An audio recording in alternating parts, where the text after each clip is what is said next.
Good evening and welcome. My name is Jeremy Stern. I'm the chair of the Law and Marketing Committee of the Worshipful Company of Marketeers.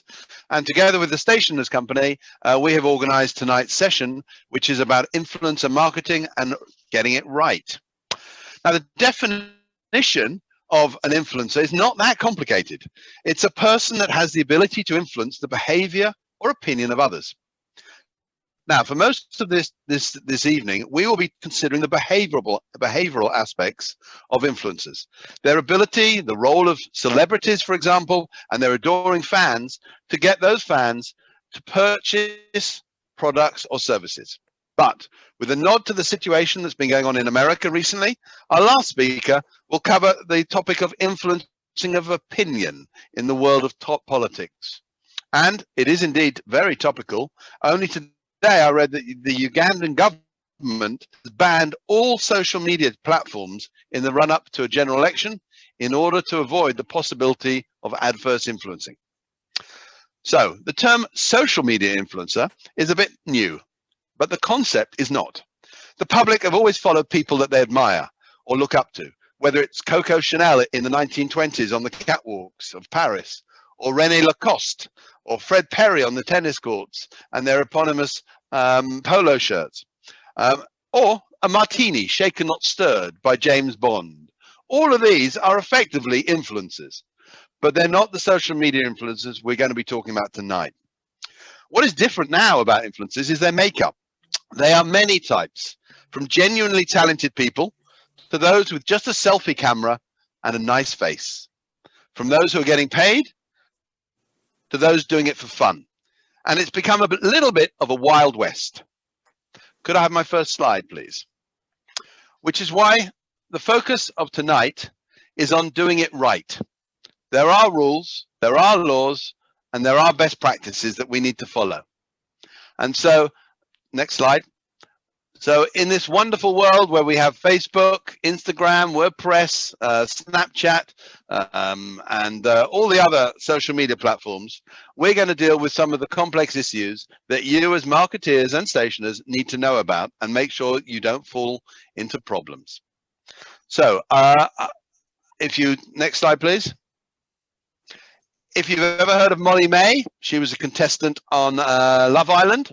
She fell into trouble with the advertising standards after falling foul of the advertising rules for various different posts. And her activity, along with many other influencers, has had to be pulled down. And that affects the brands, such as Pretty Little Thing, that were co-sponsoring the image that you see on screen, as much as it does the individuals. Next slide. This is from The Sun yesterday. Unfortunately, I didn't have that much sympathy for this particular influencer. She says it's really hard being an influencer as she works in the sunshine on the beach in Dubai taking photographs.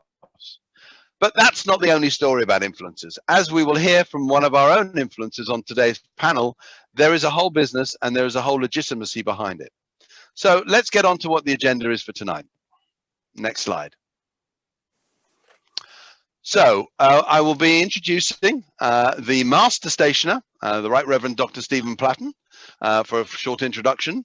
We'll then move on to Jason Freeman, who is the Legal Director at the CMA, the Competition Markets Authority, the regulatory body that oversees the workings of the industry across all sectors. Robert Bond is a partner at Bristow's Laws, and he's well acquainted with all the marketing laws. We'll then move on to multi-award-winning author and blogger, Emily Leary, who has, via her A Mummy 2 blog, got real practical experience of everything that we're going to be talking about tonight. Then the last speaker will be about the political world of influencing of opinions, and that will be Jessica Zwinden-Webster, and she will be coming on just before we do the Q&A with a final wrap-up and a welcome and a conclusion, by our master marketer, Leslie Wilson. So I'll hand over to Dr. Stephen Platten for a short welcome. Thank you so much, and welcome both from myself and Leslie Wilson, my fellow master this evening. It's very good indeed to welcome so many people. This is a session that we were hoping to have in March 2019. For reasons we'll all understand, had to be put off. And since then, we've had a try Livery event with the information technologists too. It's proved to be very popular and I think very informative. I suppose I find it interesting because people often see clergy as marketeers. I think they think we spend all our time going around sort of banging drums. I don't particularly hold to that line myself, but there you go. But some years ago, I worked for Robert Runcie, who was the Archbishop of Canterbury, and people often he said, people often say to me, you know, you've got great power as Archbishop of Canterbury, and he'd say, no, I've got very little power indeed, but I may have some ability to influence. And that was quite true. He had little power, but he was a brilliant influencer. Part of that, of course, was because he had a great gift for friendship. And so the whole notion of networking, which has now become part of our lives, seems to me to be an important part of this. It's so good that we can actually share this together because we have a number of shared members of our liveries, and we are all in the world of communication. So I'm delighted to be here just introducing this evening as a fellow influencer with all the rest of you. And I'd now like to hand back to our chair to take us on to the next stage. Jeremy. Lovely. Thank you very much indeed, Stephen. So the Competition Markets Authority about a year ago introduced a whole new set of guidance notes for the marketing industry. And that's what Jason Freeman, who's the legal director at the CMA, will be talking about now. Jason.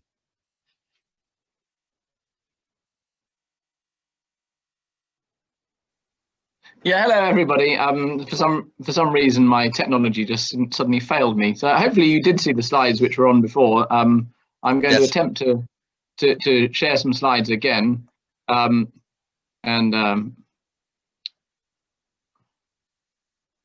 Yeah, hopefully there you can see a slide that gives my name and who I am. Not at the moment. You can't see it? Oh. Not at the moment, Jason. Well, this is strange. I can't explain it. It says everything's not responding now. I might have known this would happen.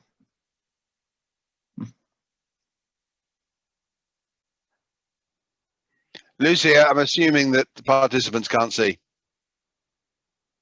the slides. Just bear with me one moment. Let me try and share my screen. I think I might have some of your slides, Jason, and then you can just say next slide. It just says that Edge is not responding now, which I'm not quite sure why. This is what happens when you don't involve the master company of information technologists to assist you with the IT. Anyway, let me just press on, I think, and probably all the slides have changed since I shared them with you last. So anyway, they probably all changed their order because I fiddled with them, which was obviously a mistake, wasn't it? But never mind. I'll press on and I'll just talk about things, and then you can ask questions if you want. So this is an area of long-standing interest for the CMA. We've looked at fake reviews. We've looked at the problem of negative reviews which are suppressed and paid for endorsements and so on.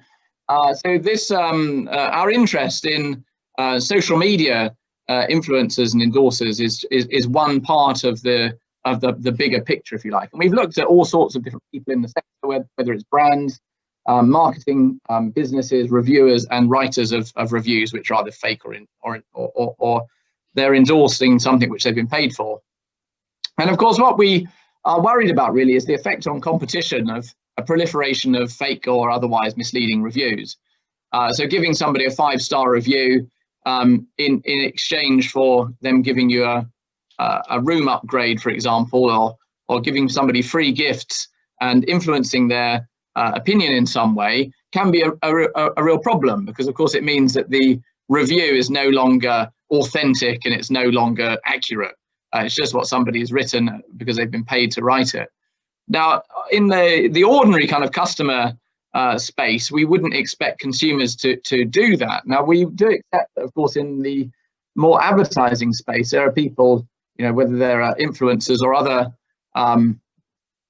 people involved in the sector who are paid, of course. And the important thing there is that they disclose that they have received some kind of incentive and I'll come on to what that should be.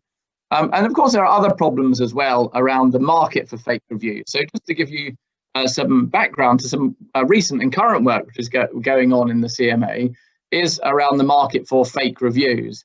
And this is where you can, certainly in the past, you could go onto the internet and you could buy fake review services, and somebody would produce for you a whole set of fake reviews and maybe a few paid for endorsements and things like that, and they wouldn't disclose that you'd paid. And of course, that's completely illegal and deeply misleading. They're related to this area, as has been mentioned already. We've taken enforceable undertakings against a number of influencers back in January 2019, and we produced some a guidance for influencers and brands who, well, I'm hoping they read it. It's very short. Who, if they follow it, will be able to comply with the law rather than fall foul of the law. And more recently, we took some undertakings from Instagram about the process that they will put in place, which they're doing currently, and over the course of this year, they're making various changes to their platform to make it easier both for influencers to do the right thing and also for brands to do the right thing. So they are they're giving wider availability to the paid partnership tool and making it more available in things like video and where you're promoting more than one brand. But importantly, they're going to be using algorithms and that sort of clever background work that they are able to do to identify suspected incentivized endorsements. And if the person posting is not proposing to label it appropriately, to prompt them to do so. And if they proceed and still don't label it, to notify the brand to look into it. And the brand, of course, we would expect to then take action to check whether that post is in fact incentivized, and if it is, to request that it's taken down. And this really, these are all important steps to do with compliance, where we want the first thing that people see on a post to be a clear description of the relationship. So hashtag advertisement, or where it's got a paid partnership sticker on it. It's still helpful to say that specifically this is an advertisement, and that should really be the first thing that people see. And that should be when people are receiving a free gift, where they're getting loans, where they're incentivized in some other way or being paid. And of course, other things would still apply. So, for example, the influencer should still only give a genuine review of a product. They shouldn't be writing things which they don't believe to be true, or which they haven't, are not backed up by evidence that they've got. So saying, this is a picture of me wearing some particular lipstick. If that's not in fact true, then obviously that would be illegal. And if they claim that a product has had an effect, they should have some kind of backup evidence. And of course, we'd want people to avoid ambiguous or non-existent tags, so hiding the tag somewhere, or just using discount codes and that sort of thing. And that's all set out in more detail in our little guidance document. And we've produced a guidance document with the ASA, with CAP as well, and you can find that on the internet. Brands, as I've intimated already, we expect brands to do a fair bit of work to check what they are, what's being said on their behalf, and where an influencer is setting out kind of statements about what it is that what it is that they want to say about a particular brand. We would expect the brand to be checking that any endorsement is properly labelled if they've sent some kind of freebie or whatever.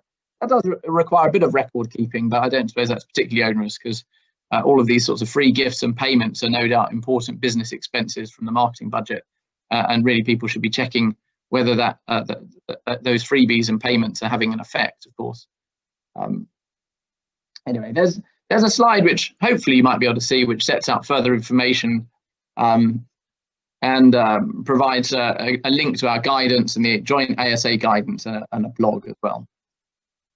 So hopefully you heard all of that, and I'm not sure that the slides worked, but yes, we did hear that. And Lucy, if we can do the next slide. And the next one. I can't see any of the slides now because my entire screen has frozen. But I mean, that was all I wanted to say. And I'm wondering what I need to do to kind of sort out my technology. I may need to leave the meeting and rejoin it, I think. But from my perspective, I've said what I wanted to say, but I'm very happy to deal with questions. But unfortunately, I can't see anything at the moment. So if anyone wants to ask me a question, then please do. But Lucy, can we have the slide back, please? I think the key point, Jason, is that on this slide here, you're talking about that the brands are responsible for the statements made on their behalf, even if they are made by somebody over who is not an employee of that company. So if Coca-Cola get Molly May to speak or ask Molly May to speak, and Molly May something that is wrong or derogatory about Pepsi, for example, the responsibility lies not just on Molly May, but with the brand owner itself. Is that what you're saying here? Yes, that's absolutely right. The effect of consumer law, the way the policy of consumer law and the way the definitions are drafted and so on, means that where you're commissioning somebody or encouraging them to talk about your product, you need to take care that they write what's truthful and that they make full disclosure of anything that they need to disclose. And of course, the existence of some kind of financial incentive is important information which they need to disclose. And you as the brand need to take care to check that they do that and put things right if they don't. Can we just discuss the principle of what a payment is? A financial incentive, I think was your word. That obviously could be money. I'll keep using Molly May for the simple argument. Molly May, will you please talk about my new brand, and here's £1,000. Now, there's a contract, obviously. What happens if the brand simply sends them their new watch or their new handbag, sends Molly May that, and asks Molly May to write about it? Is that the same in the definition of payment? Yes, we would treat it as being the same, simply because a lot of these sorts of gifts are very expensive items, and even where it's a cheap item, the fact that you've received something for free, of course, completely changes your perception and experience of the product. And it's important that people realize that what you're writing about is not something that you've gone out and bought with your own money because you decided to buy it as a member of the consuming public. It really changes people's perception, and it doesn't necessarily negate your opinion, of course, or mean that your perception of a product is suddenly worthless, but it's an important piece of information that people need to see first so that they can assess what they're going to think about what you're writing about that product. Now on screen you've got a misleading action, which is where Molly May might be talking about that new handbag as if it's a personal choice of hers, when in fact she was paid for it. Now that's illegal. How can she avoid that? What terminology should she be using to make it clear that it's an advert as such? Well, if she's posting on Instagram, she is able to use the paid partnership tool, and we would encourage people to do that. And in addition to that, it's helpful for them to disclose clearly by the use of the word advertisement, advert, or ad, with the appropriate hashtag, that's what they're doing. And that should be the first thing that the public see, so that when the post pops up, that's what they see. This is an advert, and then there's the picture and so on. And that wording should be clear. It shouldn't so be hashtag advert shouldn't be at the end of the post. It should be at the front. It should be right at the start. Yeah, the first thing that people see. And so there's no need to kind of expand the post or scroll or whatever it is. And what about my friends at Gucci gave me a handbag? Is that allowed, or would she still have to put advert there? Yeah. No, she needs to say it's an advert because that's what it is. Okay. And that's an important disclosure. And a paid partnership, in your view, relates to items that have been donated, effectively, given, or even loaned. Yes, yeah, any kind of financial incentive like that, and a loan. Usually, if it's a loan, it's going to be a very expensive item, and the ability to use that item is something which not everybody in the public has. I mean, I know we looked at when we were looking at some of the influencer marketing, when we enforced against influencers, loans of very expensive cars, for example, that people could drive around for the weekend. Obviously, if you were going to, as a member of the public, do that, you'd have to hire the car, and it would cost you money. So it's the same as getting paid or a free gift, isn't it? It's time limited. Okay. Now, one of the solutions, obviously, for brands is that they protect their rights by having a contract that presumably will enforce some degree of control over the influencer. Yeah. Yeah, contracts are very important. Recommendation? Absolutely, and I think the contract needs to set out clearly what the brand is expecting the influencer to do. There's no uncertainty or ambiguity about that. But it's also important the contract is enforced. It's no good having a contract everybody on the nod and the wink is not going to be enforced and you're going to do anything about it. That would be worthless. So we'd expect to see actual contracts which set out clearly the expectation and some steps towards enforcement of those contracts where the influencer is in breach and they're not making the proper disclosure. Can you just briefly tell us about enforcement from the authorities, which is you, I suppose, or is it trading standards? And also the examples that you made of, was it a dozen influencers before you brought out the guidance notes? Yes, we took enforcement action against a number of influencers, and indeed you're absolutely right that it's not only us, it's also trading standards who are able to do this, alongside, of course, the ASA, who have their own enforcement regime. And a breach of the consumer protection regulations can be enforced as we did using civil proceedings, but it can also be enforced using criminal proceedings as well. So it can be a very serious matter to mislead people in this way. So what we did is we asked people for their contracts, and we asked them for a variety of other pieces of information, whether they'd received incentives for making those sorts of posts. And we're able to identify, by using various algorithms that we've created ourselves, we're able to identify posts that we think are unlabeled endorsements, and we prioritize those for a bit more investigation. Of course, we can ask the brands as well, did you give anything to these people? So there's various ways that we can find out information, and we've got fairly robust information gathering powers where we can send notices to people and require them to give us information. In some cases we can go onto people's premises, I suppose, but it might be a bit tricky with all the lockdown at the moment.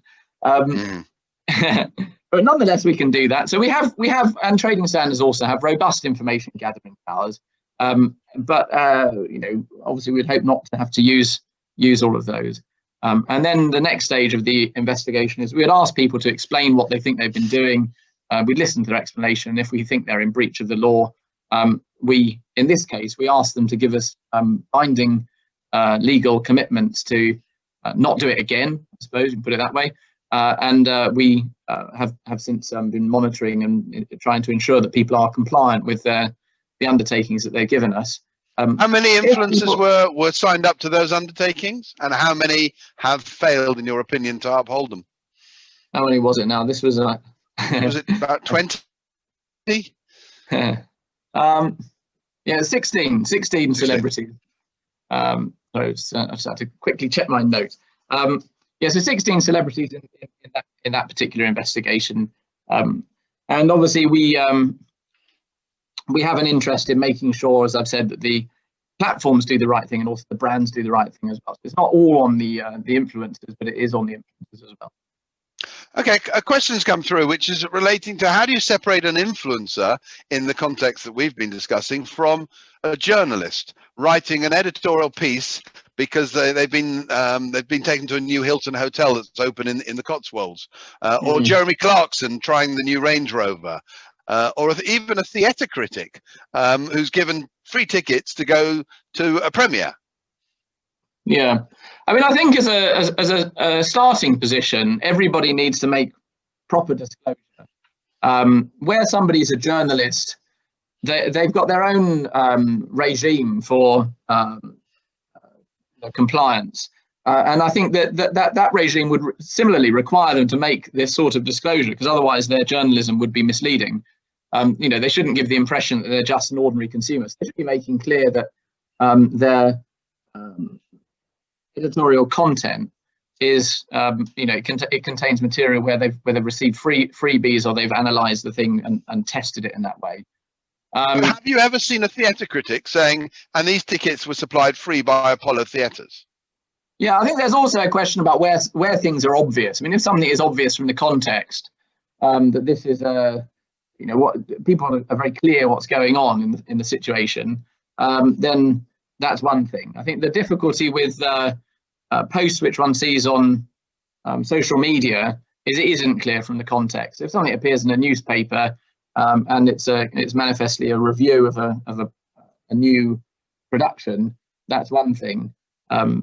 It's different where people are giving the impression that they may have bought the thing themselves, or it's not made clear that the experience they're having is not a journalistic experience or a critic reviewing something. Okay. Jason, thank you very much indeed. There will be time for more questions from the audience at the end. Lucy, thank you. We'll now go to... I'm just going to try and leave the meeting and then rejoin it later. Thanks. Thank you. I'd like to go to Robert Bond, who's a partner at Bristow Law and an expert in consumer protection law. Robert. Thank you very much. Thank you for inviting me. I'm going to keep this as succinct as I can and try not to be the jaundiced lawyer. I don't want to be the business prevention unit, but I do want to try and highlight the fact that sometimes just because you can doesn't mean that you necessarily should. For the past year, the pandemic has accelerated for all of us the use of online, and we've become more reliant on digital services, including social media. And so the role of the influencer is here to stay. I read recently that the Harvard Business School has predicted that marketers will spend $15 billion on influencer marketing by 2022. As usual, the law lags behind the technology, but it is catching up, as we've heard from Jason. As the lawyer, I thought back on everything that I learned in relation to contract law when I was at university. And for some of you, you may well remember the 1892 case of Carlisle versus the Carbolic Smoke Ball Company. This was where the Carbolic Smoke Ball Company advertised to the world at large that they had got a product that would prevent the flu or cure the flu. And they offered £100 to anyone who bought the flu remedy and found that it didn't work. And lots of people found it didn't work. And the court said, you have made a statement to the world at large. It is a binding contract, so you will pay up. And if we fast forward to today, I'm sure that there are many instances where we will see claims made not only by the brand, but by the influencer, where they will come back to bite somebody. But it's much more than misleading information that Jason was talking about, and it's much more than the brand. There is very much legal risks for the influencer. From the influencer's point of view, they may well start as a hobby. It may be a way of engaging with followers, a way of gaining status or notoriety, but it starts to turn that individual influencer into a business person. So what I wanted to just run through was, let's look at it from the brand point of view, and let's look at it from the influencer point of view and flag up the challenges for both. If I'm the brand and I'm looking to reach out and increase the market for my product, I want to ask myself, is the influencer that we're talking to suitable for my brand? Have we done due diligence on them? Do they have any skeletons in the cupboard that may come out later and cause damage to the brand? Are they in any way tied to a competing brand? Where are they? What's their legal jurisdiction? Jeremy raised the issue of contracts, and Jason talked a little bit about that. But what law applies may well be driven by where the parties are. So think about that. And also, is the relationship under this contract loose or otherwise, exclusive or non-exclusive? And then you're not going to do this as a brand if it doesn't get you any market share bigger than you already had. So how do you measure success? What stats are you going to rely upon? How are you going to obtain those from the social media sites and the other formats that are being used? And does that use of analytics, artificial intelligence, and so on raise legal issues themselves? That influencer may have started as an individual and then suddenly realized actually there may be some very good legal reasons, there may be some very good tax reasons why I need to no longer be an individual but become a business. So is that individual an individual, or are they a corporate, or are they going through an agency? When it all goes wrong, who's got insurance that's going to pay out for the statements that are made? And I know this is being the jaundiced lawyer, but does the influencer have anything that is going to get you some recompense? How does the influencer demonstrate compliance? We heard about transparency from Jason. I want to throw in ethics, and I want to throw in trust. And that works for the brand. And let's look at that for a moment. The brand does not want to wipe off years of market share, years of trust, let alone years of shareholder value, by going with the wrong person, by not controlling the way in which the fact that it's an advert is made clear, and so on. Some influencers have become incredibly successful in the way that they engage with the audience. And that may be in the language that they use. It may be in the visuals that they show. It may be the type of audience that they engage with. And who owns the intellectual property in the strap lines, in the closing sequence that individual has created? Because it could become in the relationship extremely important if the influencer walks away or has to be sent away, but the brand still wants to keep that intellectual property. That's not an exhaustive look from the brand side, but again, I just wanted to turn it round on its head. Let's look at it, and we're going to hear from influencers in a minute after me. Let's look at it from the influencer's side. Again, is the brand that is coming to talk to you suitable for you? Do they have a checkered history? What due diligence are you going to do on that brand? And if there's a contract, what will it look like? If you're dealing with a big brand, they are going to say, here is the contract, take it or leave it. As the influencer, you want to be coming to the table looking like you know what you're doing and you're ready to bargain and negotiate. And that does mean starting to prepare to be more than somebody with a hobby. You're now in business. Who's going to create the content? Who's going to be managing the frequency of the posts? Will it be loose, or do you want to have something in a schedule that effectively is like a statement of work?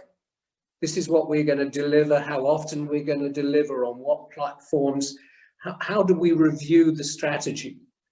All of that would be in a normal contract for any other type of relationship. But as per normal, the technology and the opportunity to market goes rushing ahead, and the sort of legal stuff comes later. Again, Is this an exclusive relationship or is it a non-exclusive relationship? How do you demonstrate transparently what you are doing? Is there going to be an agreed, for want of a better word, script with the brand as to how they expect you to promote the fact that this is an advert, to promote that you are receiving payments in one kind or another? And remember that in some cases and in some countries, it doesn't take much of a payment for it to become a bribe. So it is worth thinking about, how do we cover the proverbial backside when things go wrong? So I've written down in my notes here, how do we apportion liability between us as the influencer and them as the big guys? And what rules do I need to follow in this business that I am now an entrepreneur of? From the advertising law and the marketing rules to consumer laws and consumer rights. If I am promoting health and medical products, am I and the brand suddenly going to fall foul of medical regulatory rules by making claims about the efficacy of a particular tablet, lotion, potion, etc.? If I got some great strategy for coming to market and succeeding, am I going to flag up, that is mine? This is my intellectual property, and you don't do anything with it without my say so and yet more money. One of the areas I do a lot of work in is around privacy and data protection. So I will have to also say in the contract, who is dealing with compliance with data protection law and the rights of individuals?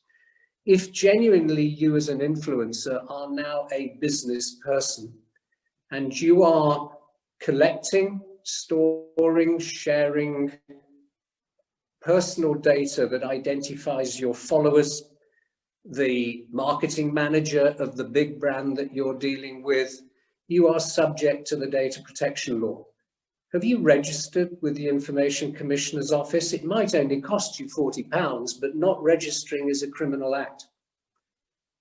So do think about that. And again, if you're not in the UK, but you're in Germany, and I just read a useful article in the Times about the German fashion influencers in Dusseldorf, the German law is not the same as the English law. And of course, we're not in Europe anyway now. What will my corporate structure look like should I decide to become a business? And how will I demonstrate performance and success to the brand to ensure I get what I'm entitled to? And then inevitably, from the lawyer's perspective, how do I get out of this when I no longer want to be associated with the brand? So sorry to be the bringer of jaundiced information, but those are the things that I think we should be thinking about, whether we're the brand or we're the influencer. Thank you, Jeremy. Back to you. Robert, that was very good, very lucid, and a brief summary of the hard law. Now I'm going to hand over to Emily Leary, and she'll tell us about both her blog and how she works within the constraints that you've heard outlined by both Robert and Jason. Good evening, everybody. Can you hear me? Yes. Excellent. Yes, I'm Emily Leary. I have a blog called Mummy 2, a name that I chose with baby brain when I was pregnant with my second child. And it's now, of course, my brand, so there's nothing I can do about it. I started in 2011. I was working as a marketer and focusing on digital marketing, and I happened to be involved in a side project that was looking at blogs talking about a cake brand. And I did not think at that moment, oh, I could make lots of money from this, because there wasn't a lot to be made in 2011. What I thought is, oh my goodness, there are hundreds and thousands of other parents who are talking about their lives and then kind of sort of supporting each other. That looks lovely, because I worked in a very male-dominated utilities-focused industry and didn't really talk online about being a parent. So I thought, right, I'm going to set up this whole almost separate persona that's about being a parent, because nobody on my main marketing profile wants to hear about breastfeeding. So I will set up this separate profile where I can be a mum. And it was absolutely set up that way. I was approached by brands almost immediately, which even as a marketer, I was really shocked by. I think I was offered my first kind of review item, which was a giant Connect 4, so worth maybe kind of 30, 40 pounds within a couple of months. And because of my marketing background, I immediately thought, oh, okay, how does this work? And so at the time, there wasn't the kind of guidance that there is with the CMA and ASA, but I knew that disclosure was an obvious requirement. So I just used to put review and then at the top in the title, and then I was sent this by XY to try out right at the start of the article. That seemed like a pretty obvious way to make it clear what I was doing.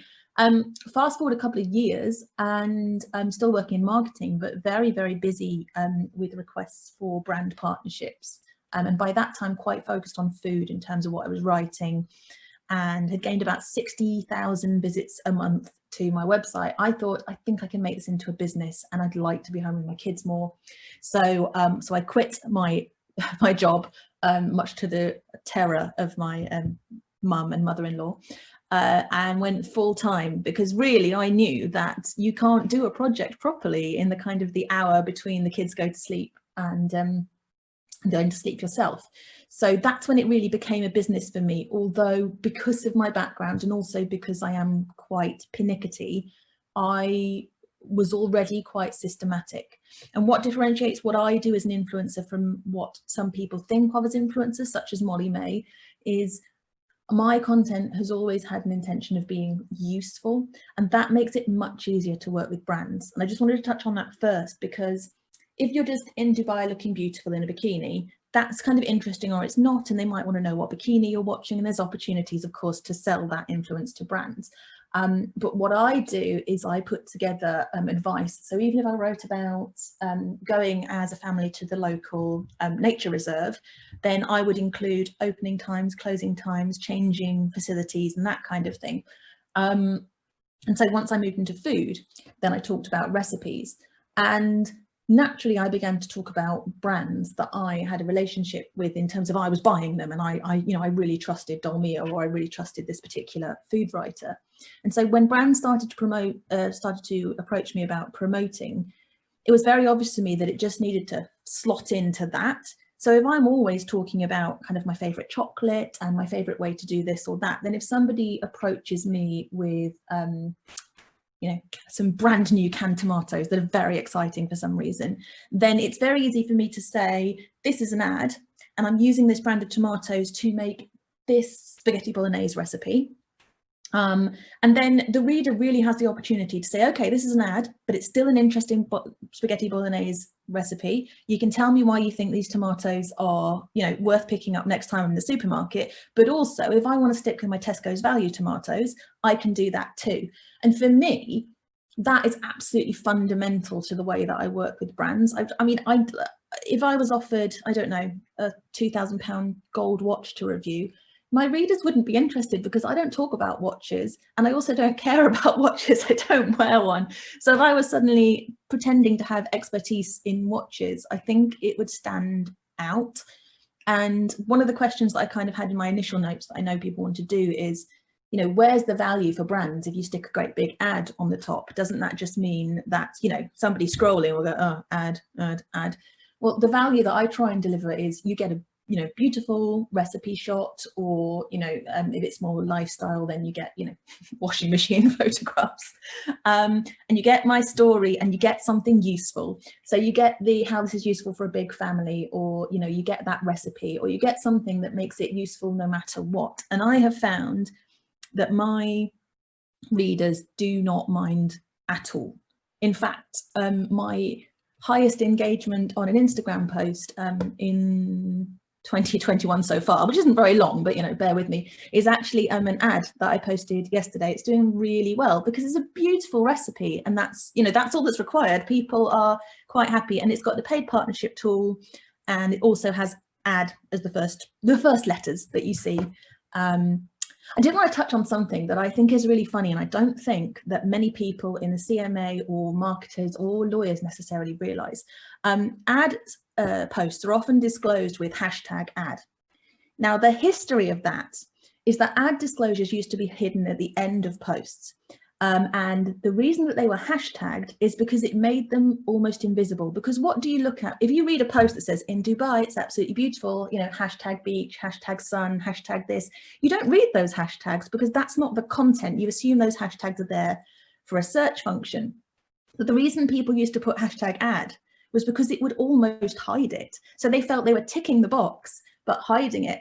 And so sometimes brands now will say, oh, you've put ad at the start, shouldn't it be #ad? And I say, well, no, because the function of a hashtag is to click on it, and it will, you know, you click on #sunshine in Dubai and it will load all the pictures of sunshine in Dubai. #ad serves no purpose because you don't want to see all the ads on Instagram.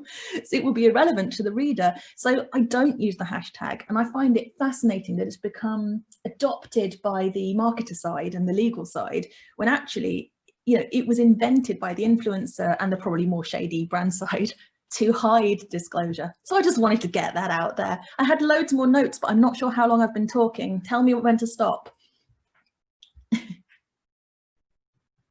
Oh, Jeremy. That's fine. Thank you very much indeed, Emily. We'll hopefully have some more insights from you when we go to the Q&A. Thank you. Okay, so we've been talking about behavioral influencers and products and services, but that's not the only area. There is social and there is opinion influencers. So I'm going to hand over to Jessica Zvin-Webster, who's going to talk about that aspect of influencing. Hello everyone, and huge thank you to the marketers and the stationers and to all of you for taking time out of your evening. It's an absolute pleasure to talk to you, and I'm so glad that we could finally get this event going in some capacity, even digitally.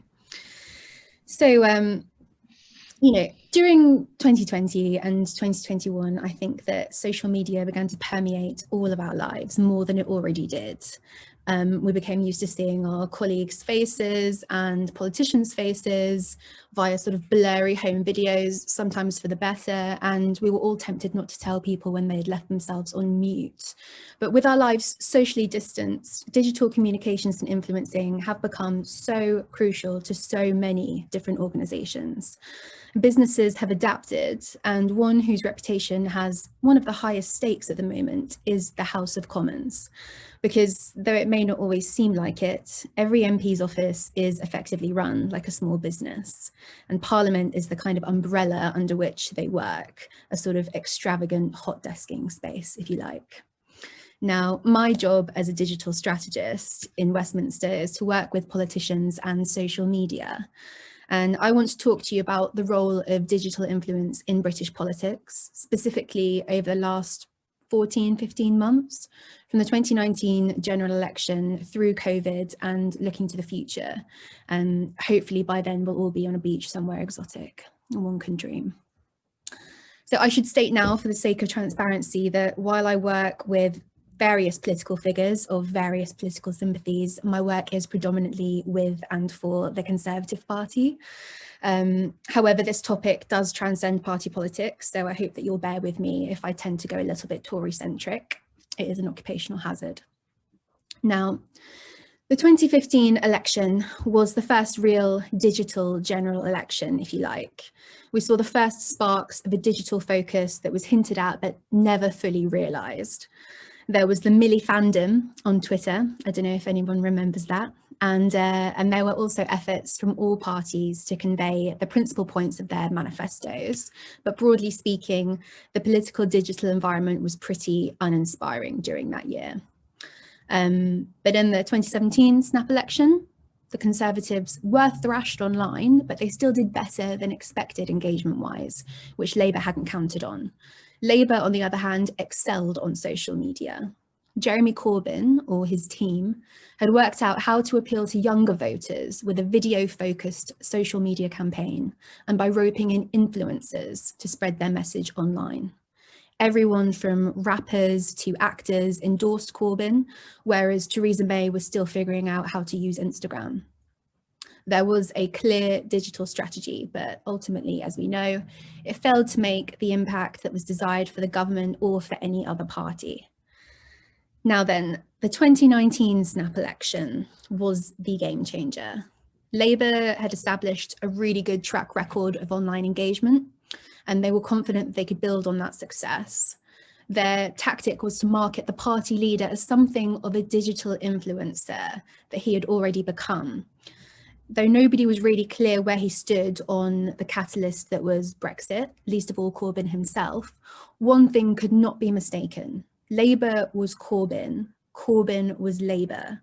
And he had a personal brand by this point, which was inextricable both politically and visually from Labour's online general election campaign.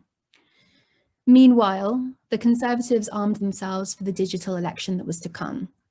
They'd gone from being absolutely abysmal to hiring two 20-something social media experts from the school of Linton Crosby, and they churned out graphics, animations, GIFs, memes, viral videos like there was no tomorrow.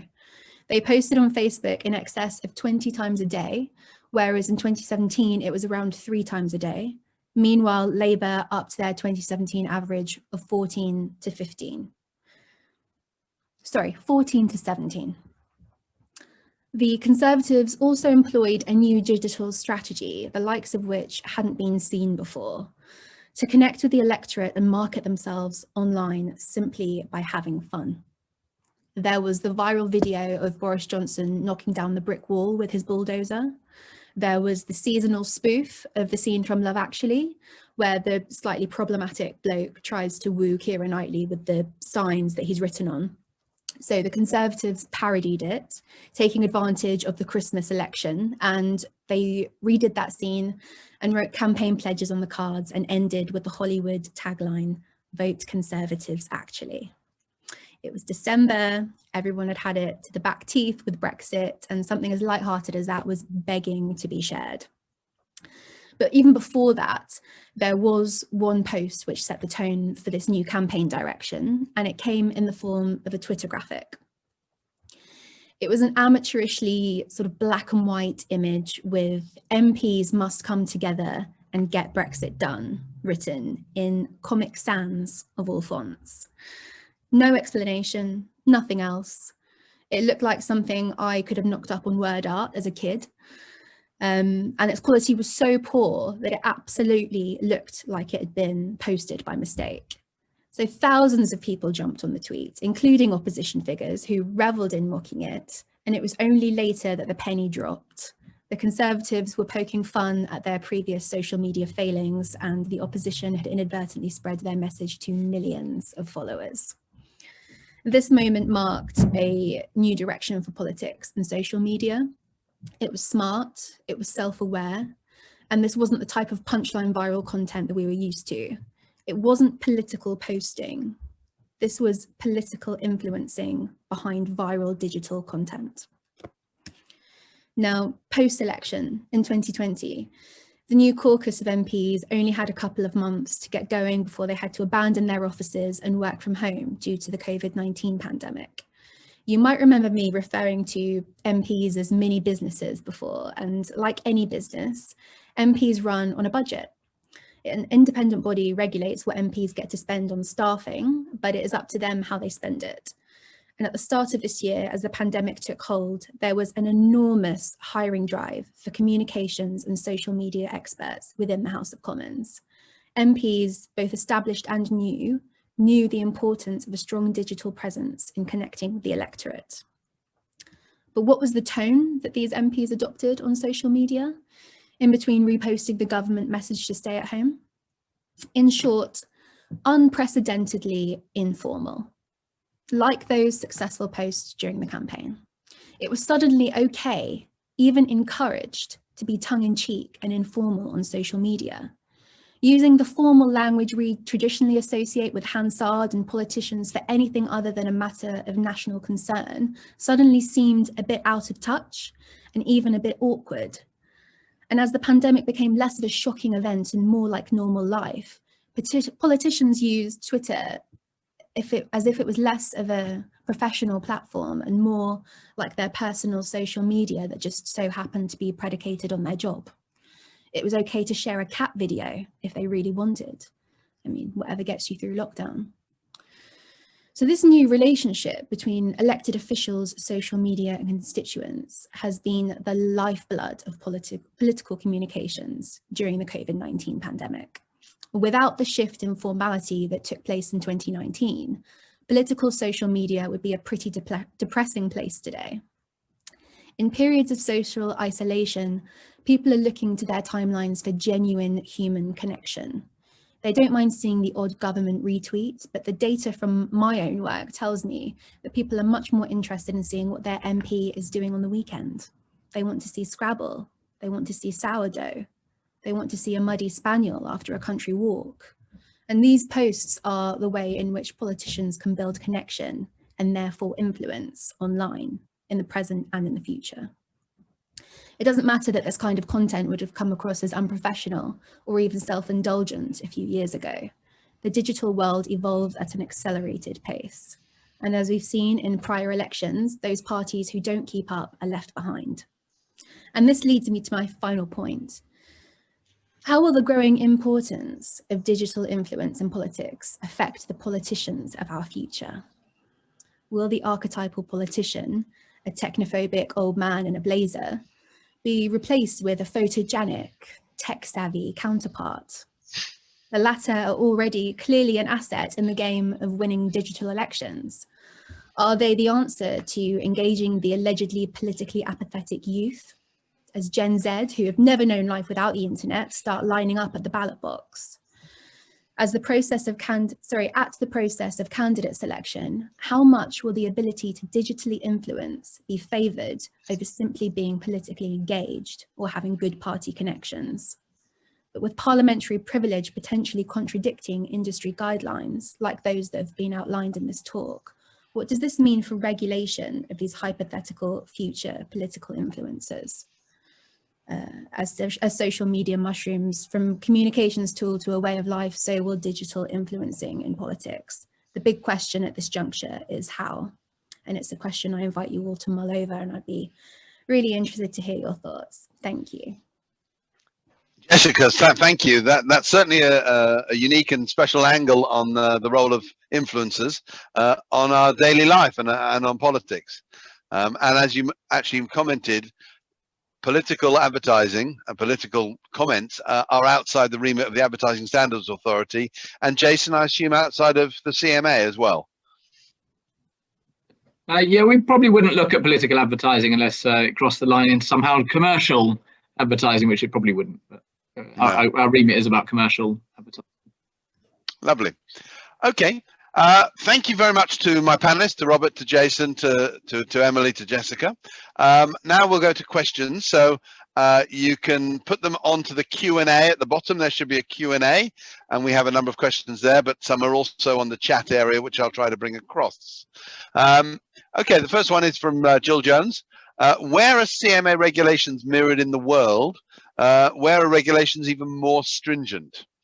I would have thought actually the question was where are they less stringent, so I can do my marketing there. I think the CMA, or the rules at which we enforce, are the same across the whole of the European Union because they derive from EU law and they implemented EU law. The substance of what we do is essentially the same in the USA as well. And I think it's fair to say that wherever people have got a kind of modern consumer protection regime, which is most countries in the world, then it's going to be illegal to mislead people about your commercial motivation when you publish a post. The International Consumer Protection Enforcement Network, ICEPEN, did produce some guidelines about use of reviews and reviewer content in marketing a few years ago. It's not specifically on influencer marketing, but the principles are all the same. So people might find it interesting to have a look at those. They're quite short guides. You can find them on the ICEPEN website. Okay, I'll open this up to any of the panelists, which is, do you think that the modern consumer is starting to see through influencers as just another brand tool to get their money? I think yes. yes. Emily, you might have an opinion. Yeah, I think absolutely. I think, I mean, I used to get approached by brands all the time, but who were like, "And we need you to not disclose." I need you to not ask me that. There's all sorts of reasons. If you're involved in the digital side of marketing, then you'll know that there's value in a link from a brand to it, from an influencer to a brand, and quite often Google will see that, and if they see it paired with ad, then they'll go psh.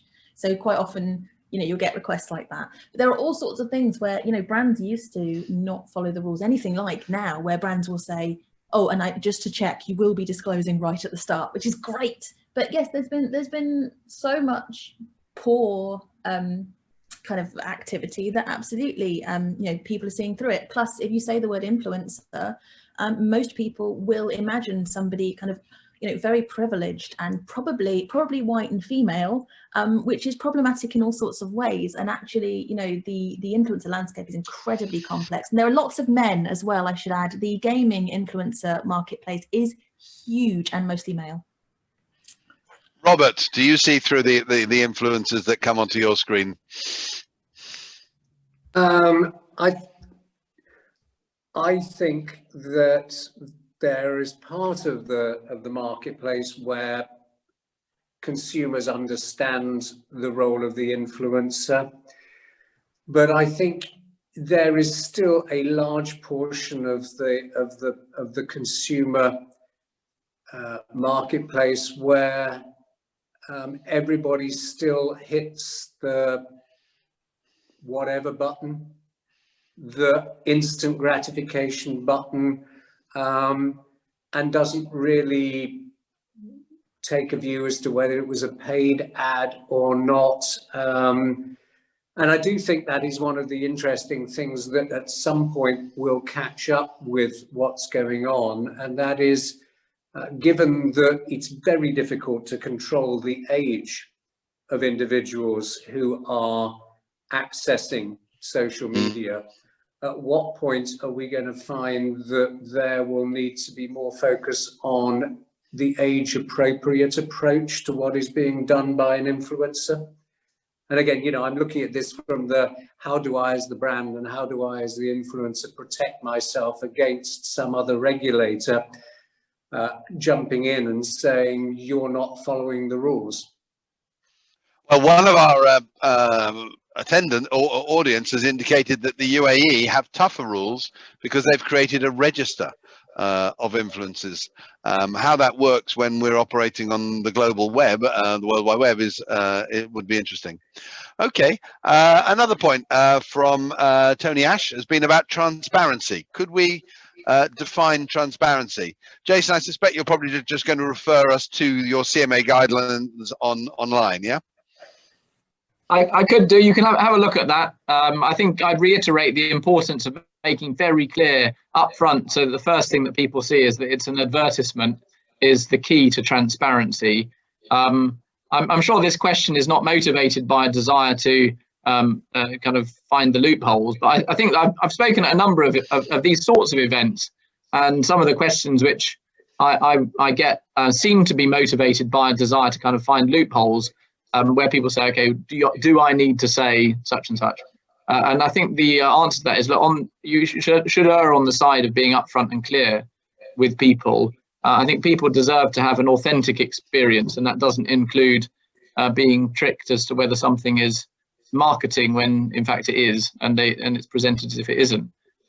So being clear that it's an advertisement whenever there's some kind of commercial incentive is, I think, wise and also what's lawful. It's quite comparable, I think, to lockdown rules. You know, you've got the politicians saying they're absolutely clear, but then you've got people making their own interpretations of them and wondering if they can flex it a little bit this way and that. And you do see that a lot in conversations among influencers and brands where they're saying, oh, but it was only this, so maybe it's not an ad, and the rules are so unclear. But I always think, would I want to be splashed, you know, in the sun about, you know, influencer did this? Absolutely not. So shall I just call it an ad? Absolutely. It's absolutely not worth trying to flex the rules. Okay, I've got one for Jessica here. You obviously touched the nerve with your outline of political shenanigans. The question is about, when does fun cross the line? At what point does fun get taken out of context and used against the party? Which is, I suppose, that we're expecting our politicians to be serious, and yet you're putting the fun into them. Yeah, I mean, it's amazing, isn't it, that we're accusing politicians of being too fun. Who could possibly foresee that? Look, I think that the world of social media is interestingly and potentially dangerously dissociated from the reality of Parliament. It's a suspended kind of sphere that's floating above all our heads, and we can be whoever we want to be online. And I don't think that politicians are immune from falling foul of that. I'm not sure if this question is relating to the future point about how our politicians may look in the future, if digital influencing continues to be a really important part of modern politics. I mean, I doubt that we're going to see Jacob Rees-Mogg flogging skincare on Instagram anytime soon. However, you know, it's no secret that politicians do receive donations locally and nationally. And if we do see a rise in individual politicians or parties taking up more of a digital influencing role, who is there to regulate how they promote donors and donations?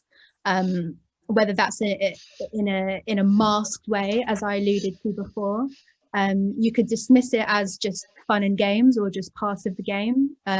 But I think there is a real danger in that, and a whole ton of pitfalls, more so than politicians already have to navigate with online advertising and that kind of thing. So the question of fun and the question of influencing, I think, are very important to politicians going forward. Okay, thank you.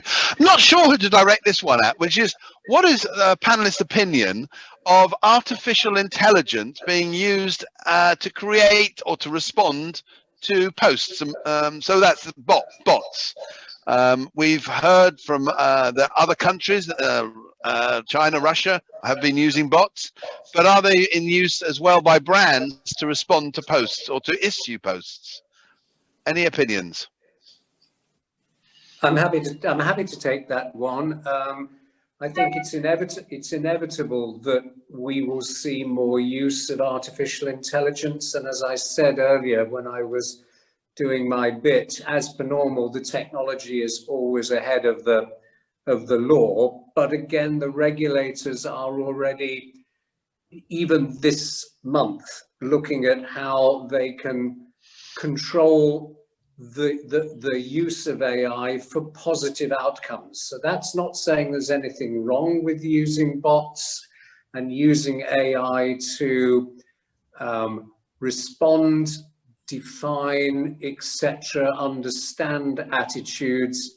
But again, transparency and the protection of the rights of individuals is extremely important. So the AI or the bot is only as good as how it is programmed to understand things. And we don't want, it's like with driving habit software, you don't want to find that you are being denied a benefit because the algorithm is not producing the right output. Do you think that bots should be identified as bots? Yes. Okay, fine. All right. The penultimate question about foreign influencers that cross into the UK markets. So an American company, for example, that's putting words and posts out, and then lo and behold, they end up in the UK. What's the legal jurisdiction and legal situation relating to that? So when somebody's directing their activities towards UK consumers, they have to comply with UK law. And we would take enforcement action. We have taken enforcement action against businesses who are based physically outside the UK, but they have dealings with people inside the UK. So they have to comply with our law. So that's the starting point. Of course, if somebody's based in another country, maybe they're breaking their own law as well. In America, for example, in the United States, it doesn't matter where the consumer is for the Federal Trade Commission to be able to take action. So similarly to the position in the UK. And so for those sorts of people, sometimes we might ask the Federal Trade Commission to take action against them. Okay. And we have an arrangement in place to do that. I did say penultimate, but there's one other one I think that would be relevant to all of our panelists. How can influencers keep their space and presumably the implication of their income if and when privacy concerns drive people away from social media in big numbers? Now, that's a big assumption that we're all going to close our Instagram and our Facebook accounts because we don't like the privacy regimes. But who knows? Some celebrities have been doing that recently. So who'd like to take that one? Jessica, do you think it'll impact politics if social media platforms are split more? I'm really interested to hear what Emily has to say on this first. So there are some interesting things in this space. There's always been, among the wise, kind of more seasoned influencers, I've been doing this 9 years now, it's a really good idea to own some of your platforms. So my blog is my blog. It gets anything between 250,000 and 750,000 hits a month, depending on how locked down people are, and therefore just making them in drizzle.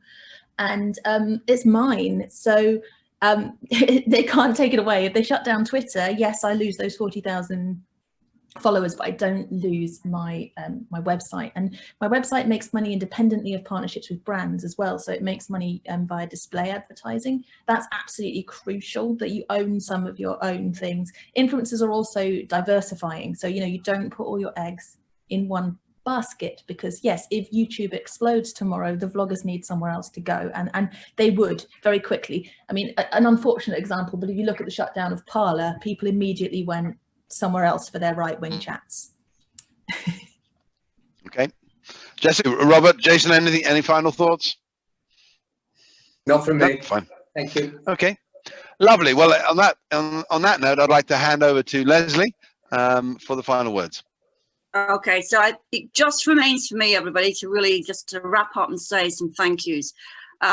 Very poignant the way that conversation ended on the impact on individuals of social media and influencer marketing. So, but I think tonight it's fascinating to hear from both practitioners and regulators and how the pace of this keeps moving along. Human nature being what it is, there have always been leaders and there have always been followers. But in the world of influencer marketing, of course, it's an eye-watering industry in terms of the size and the money to be made in this world. So I think the message from tonight, I'm sure you all agree, it doesn't matter which side of the equation you're working on, it feels like know the rules. It's a big industry. Know the rules. Play by the rules. It doesn't matter whether you're an influencer, a brand, a consumer. We all benefit ultimately from playing the rules. So it's a huge thank you to all the organisers tonight, the Stationers team and the Marketeurs team. Thank you very much, everybody. A particular thanks, of course, to our moderator tonight, Marketeur Liveryman Jeremy Stern, and our fabulous and informative panel, Jason Freeman at the CMA, Robert Bond, stationer and partner at Bristol's Law, Emily Leary, our blogging influencer, and Jessica Zbinden-Webster, fascinating insight on politics at Westminster in this world. Thank you very, very much to our panel. And of course, thank you to all of you, our audience, many marketeurs, stationers, and lots of livery friends, lots of interesting questions. I hope you've all enjoyed this evening. I've certainly enjoyed listening to it. So thank you all and good night. Good night from us. Good night.